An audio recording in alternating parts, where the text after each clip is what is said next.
left, please. Guys, say how fantastic. Oh, yeah. Tiffany, back to your left. Keep panning, slowly panning. Lydia right here. One more time to the left. Right down, all the way left. All the way left. Little wave. And Lou, down the middle, sir. Right here. Right here. Brandon, straight Right ahead, here. Right here on your left. Right up top, right up top. Brandon. Straight ahead, Eva.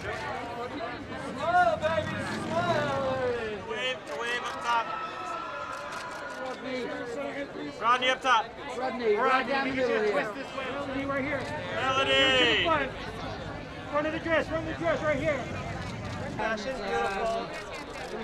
Right above them. Linda, straight ahead. Right here, Eugene. Eugene, straight ahead, Eugene. Straight ahead, I see you. Right here, straight ahead, Jimmy. And what looks like you, Jimmy? Jimmy. Top right here. And the guys over this way.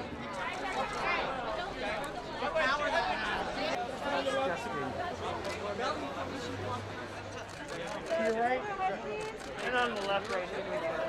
Right here, Jay, to your right. And all three straight ahead, Eugene. Brandon.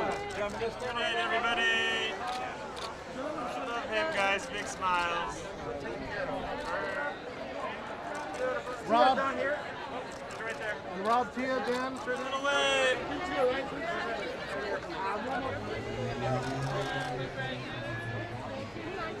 Right above him. Straight ahead, Cheryl. And Cheryl?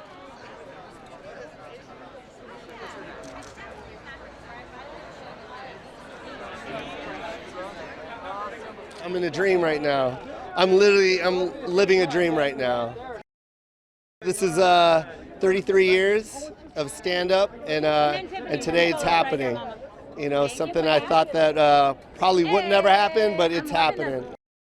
That was the whole point of this whole thing. It's just you can laugh and you can cry and you can sing and you can dance, and it's just a family at the end. That's all it is. We happen to be Filipino, but at the end of the movie, you're going to be like, oh, they're just like us, you know? I feel like the belle of the ball.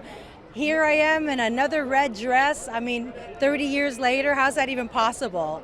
I can't believe it's such a timely thing, just everything coming back around again. 30 years since Wayne's World, 20 years since Lilo and Stitch, and here we are with the biggest Filipino cast ever on 3,000 screens, 3,200 screens across America.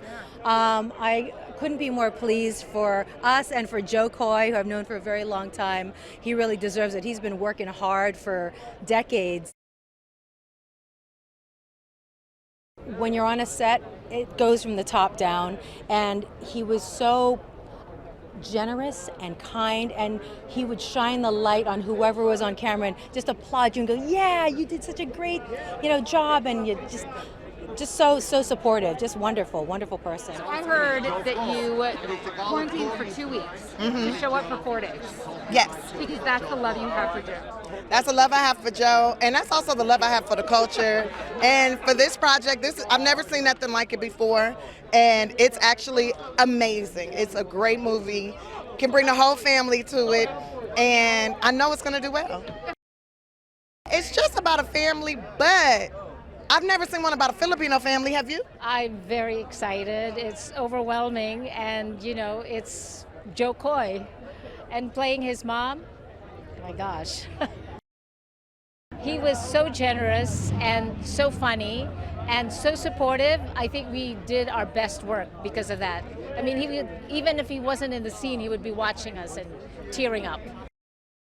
I feel like it's about time. I've been an actress in New York for many, many years, and it's so heartwarming to see us represented in the big screen. And I really thank Jo Koy for that, and of course Amblin, Steven Spielberg. It's really great to have their support. To be at this theater for this movie with this kind of representation in the cast and on Hollywood, it's huge. Not only as an Asian American, I'm not Filipino American, but just regardless, this is a huge step in the right direction. where we get to see just a normal family shown in a big movie, in a big premiere. I'm just so excited to be a part of it with all these really funny, extremely talented people. I'm just pumped to be a part of it.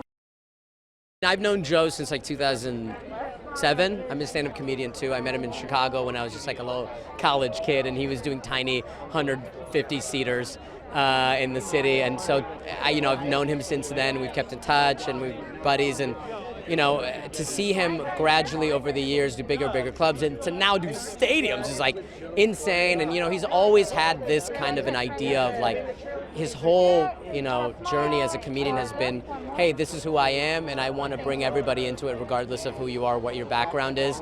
And this movie, I feel like, is sort of like that culmination of like, hey, I'm a Filipino guy, I'm a Filipino American, this is not everything about me, but it's who I am.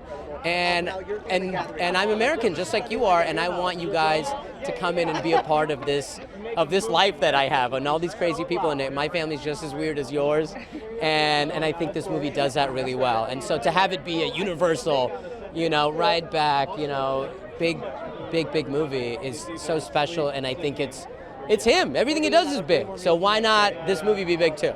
Joe's just, honestly, from jump, he was the most generous person I've ever worked with in my life, and he remains to be that, and I can't wait to see him so I can slap him in the face. No, I'm just kidding. So I can give him a big hug and tell him thank you so much.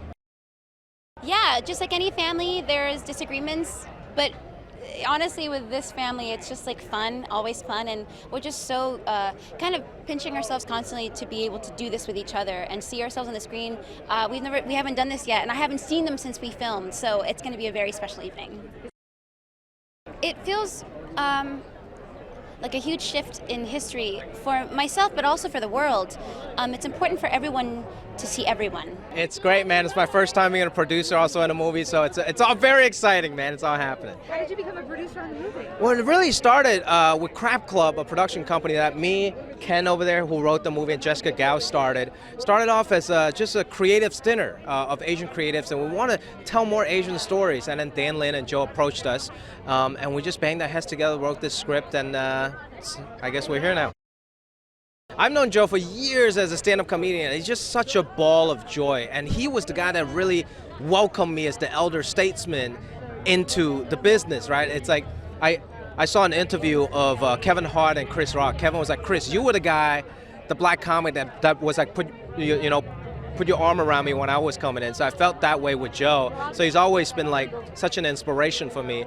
And then getting to work with him on the acting side, I was there first day of shoot, and there's certain moments, like maybe he was a little nervous, but whatever, but like after 2 takes, he was a pro. He was #1 on the call sheet, and he's just such a star. Like, I'm so proud of him. We were introduced to Joe over dinner. 6 months later, I started writing the movie. 6 months after that, we started shooting the movie. It felt like it was so fast. And I got to do this with Jimmy, one of my closest friends and business partners, who wrote a script that was greenlit by Steven Spielberg on the first draft. Well, I let Jimmy do the talking. Jimmy is my publicist and my business partner. No, but truly it was that fast, and then next thing you know, we're shooting the movie, and now we're here, and it feels like it's been what a roller coaster, but like the best kind. I was lucky because as the guy writing the movie, I got to spend the most time with Joe and getting to know him and getting to hear his stories, which, the magic of Joe's stand-up, I think, is that like everybody sees their own family in his stories, and that was certainly the case for me. And I got to, I got a front row seat one-on-one with the greatest comedian in the world, and then he made me cry, he made me laugh, and next thing you know, I'm taking all of those experiences and turning it into a screenplay. And again, now here we are getting ready to show the movie to the world, and we couldn't be more excited about it. I'm grateful we're not streaming. I'm grateful that we're going to get to show it with a big crowd. And I'm really grateful for the old school nature of it all. At this place where we're able to premiere Dukes of Hazzard and Beer Fest, I'm like, I'm back. I'm thrilled. The guy has this weird charisma that fills basketball stadiums. Like, I'm a stand-up too. I've never filled a basketball stadium. Jo Koy he's special. He's a special character who's never been on the big screen, and they called me and they said, do you want to be the guy to bring him to the big screen? I was like, yes, thank you. So I love him. He's great. He's like all positivity. The goal was to make a full-on comedy and then put Filipinos and Filipino Americans in it, and a couple Indians. And I didn't want it to be like a big, like, oh, aren't Filipinos nice? This is, no, just a real movie with a villain and good guys and bad guys. And I feel like we did it. First of all, La Bamba opened 35 years ago, and we premiered right here. And Jo Koy is having his, moment right now, and I hope that this does for him what, that film did for me. So it's kind of a full circle moment, and it's really touching. And to be here with a Filipino cast and a Filipino story, I mean, it's a little surreal. It's a family story, and it's funny. You don't have to be Filipino to get the jokes. I mean, it's some funny stuff. And Joe, obviously his popularity across the country is amazing. So, he deserves this. He deserves this opportunity, and it's his time to shine. So proud of him. The guy's ridiculously humble.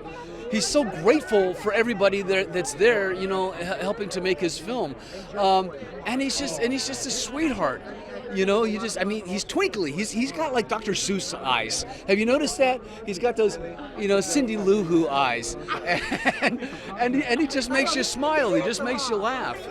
He's a joy to be around. He is actually the kindest, most generous, most humble. For someone who has worked decades, building his career, he is led with such grace and humility and just enthusiasm and affection. He is, for someone who is so incredibly funny, like side-splittingly funny, he also wears his heart on his sleeve and is a completely just lovely and positive presence anywhere. He was such a joy to work with, and it was so wonderful to create this family with him. For having this opportunity to tell the story of a Filipino-American family, which we haven't seen, I feel like the more specific we get, the more universal it becomes. When we embrace the details, when we embrace the things that make us different, the idiosyncrasies, the things that, yes, Filipinos can look at and go, oh my gosh, I see my family in it. Anyone else can see those relationships, the way that we get under each other's skins, the way that family knows each other better than anyone else. Those are the things that I think resonate with all audiences and all families. Where is my money? Here are my ATM cards. My PIN number is 1217. Oh, so is mine. No, ours, mine too. Mine too. Yeah. Why do you all have the same PIN number? It's Manny Pacquiao's birthday. Oh, right. The guy who couldn't beat Mayweather. Nessa, can we go get coffee? You can go ahead and email me. Pretty much the same, just take the AOL off. That bitch Nessa at dailycity.gov. Got it.